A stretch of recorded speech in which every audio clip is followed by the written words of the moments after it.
Tony was surprised at how full the parking lot was. He was going to have trouble finding a spot, so he headed for the main gate to drop off Walt first. He left the engine running and ran around to the passenger side to give Walt a hand getting out. He told Walt to go ahead, he'd catch up. Walt said, okay, but he just kind of stood there for a minute, leaning on his cane, seeming almost nervous, maybe.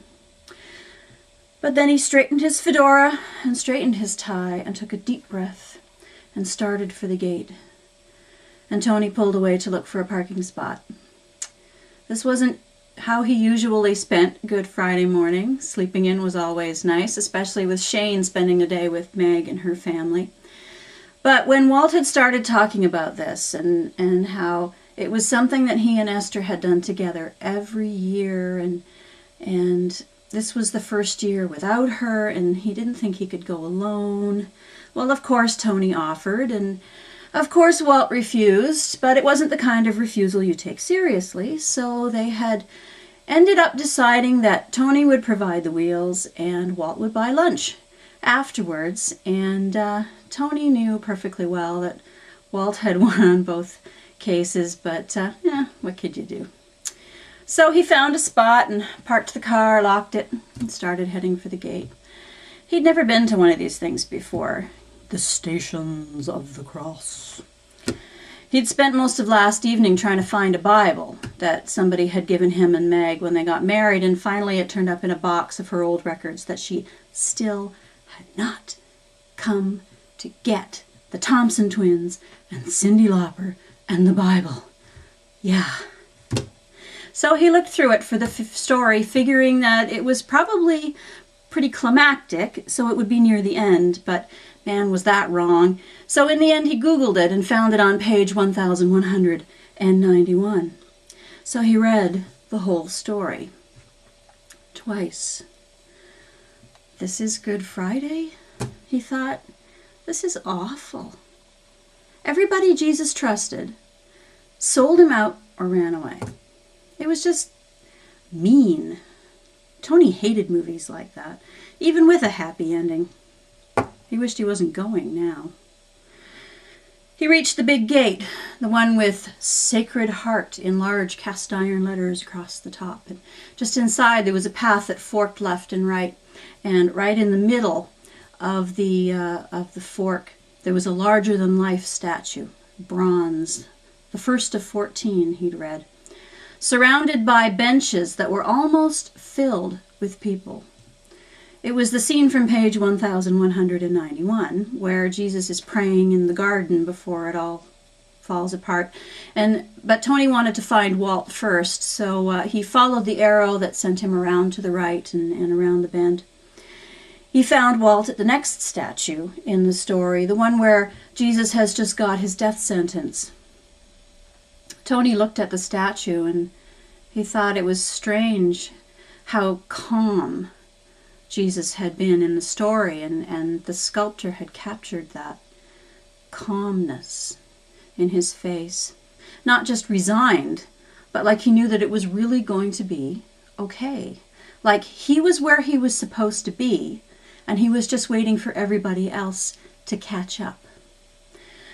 Tony looked at Walt, sitting with his hands resting on his cane between his knees, completely focused on the face of the statue of Jesus. And Tony started to notice how quiet the place was. A bit of traffic noise, a few birds, some footsteps, but quiet. Kind of like on Remembrance Day. And Walt sat in the middle of the quiet, with his head tilted slightly and a smile in his eyes. More like himself than Tony had seen him in a long, long time.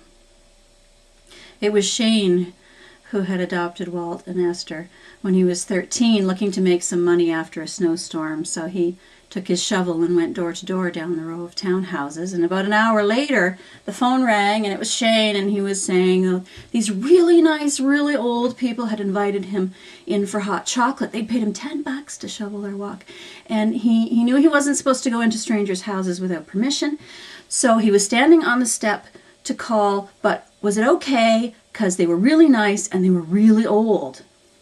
And Tony said, well, what number are you at? And Shane said, 136. So Tony said, okay, half an hour, no more. Okay? Okay. Well, that had been the first of many snow shovelings and flower box plantings and hot chocolates and lemonades and long chats, apparently. And Shane never said a lot about what they talked about, but Tony couldn't miss the fact that when his son came home from these visits, he was more calm than he had been when he left.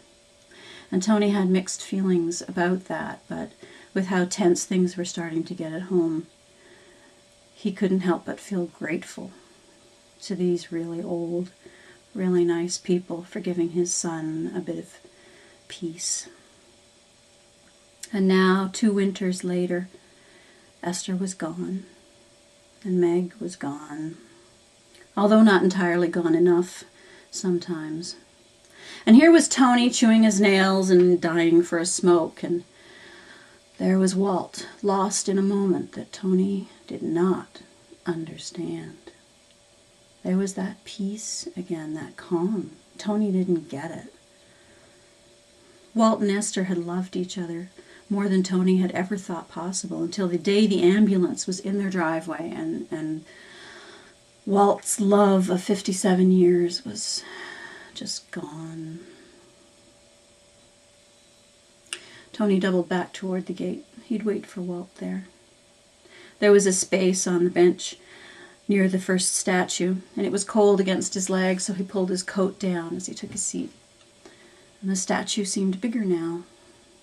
A man in a long robe, barefoot. He was on his knees, collapsed over a boulder with his face buried in the crook of one arm and the other curled over the back of his head, and his fingers clenched in his hair and his shoulders hunched up and his toes digging into the dirt. And he must have been terrified of what he had to do, of not having done enough, of being alone.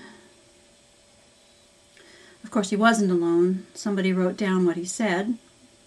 Somebody cared enough to stick around but didn't know what to say or how to help, or who probably would have tried to stop him if they'd known what was coming next. But Tony didn't understand. How had this man become the one that Walt was seeing?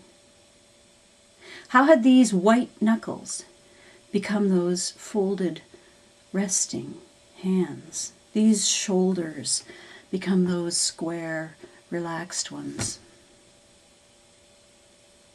The story said something about angels, but Tony thought that if an angel showed up and started talking to him, he'd probably have to check himself in somewhere. So there had to be more to it than that.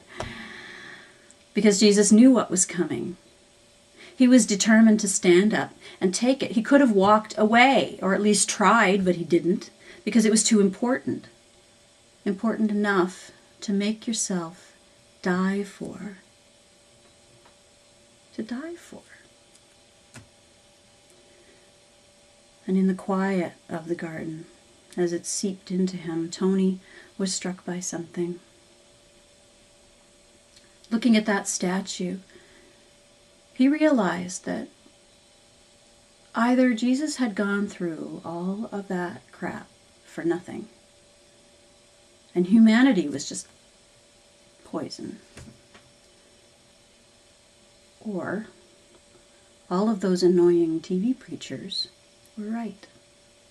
He wasn't sure which seemed worse. Or maybe they were both true. Maybe the world is poison and Jesus did die to set it right. He sat for a long time thinking about that till he realized that he was cold and Walt would be coming soon. And he thought about Walt and peace and that maybe he had a few questions to ask over lunch.